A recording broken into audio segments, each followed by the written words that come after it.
ಏನ್ sir urgent ಆಗಿ ಬರೋಕ್ ಹೇಳಿದ್ರಂತಲ್ಲ? ಕೂತ್ಕೊಳ್ಳಿ. ಕೇಸ್ ಹ್ಯಾಂಡಲ್ ಮಾಡ್ತಾ ಇದ್ರಲ್ಲ? Yes sir. ಎಲ್ಲಿವರೆಗೂ ಬಂತು? ರಿಪೋರ್ಟ್ಸ್ ಎಲ್ಲ ಇಲ್ಲೇ ಇದೆ ಸರ್. ಫೈಲು, ಇನ್ವೆಸ್ಟಿಗೇಷನ್ ಇವೆಲ್ಲ ಇದ್ದೇ ಇರುತ್ತೆ.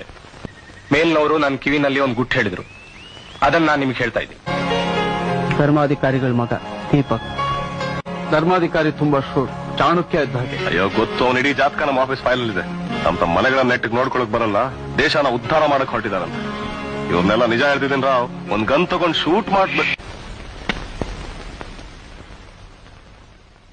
ನೀವ್ ಹೇಳಿದ ಕೆಲ್ಸ ಮುಗೀತು ಅಂತ ತಿಳ್ಕೊಳ್ಳಿ. ಸತ್ಯದ ತೀರಾ ಹತ್ರ ಹೋದೆ, ಅದಕ್ಕೆ ನಾನು ಕೊಲ್ಲಕ್ ಪ್ರಯತ್ನ ಪಟ್ಟರು. ನಿಮ್ಮ ಧರ್ಮಾಧಿಕಾರಿ ಮತ್ತೆ ಗೂಂಡಾಗಳು, ನಿಜವಾದ ಅಪರಾಧಿಗಳು ಆ ಧರ್ಮಾಧಿಕಾರಿ ಮತ್ತು ಅವನ ಮಗ. ಅವರು ಊರೆಲ್ಲ ಮೆರಿತಾ ಇದ್ದಾರೆ. ಪತ್ರಕರ್ತರ ಮೇಲೆ ನಡೆದ ಕ್ರೂರವಾದ ಹಲ್ಲೆ ಬಗ್ಗೆ ಬರೀಲಿಲ್ಲ. ಯಾರ್ದೋ ಕೈವಾಡಕ್ ಬಲಿಯಾಗಿ ಪಟ್ಟಬದ್ಧ ಹಿತಾಸಕ್ತಿನ ಪ್ರೊಟೆಕ್ಟ್ ಮಾಡ್ತಾ ಇದ್ದೀರಾ.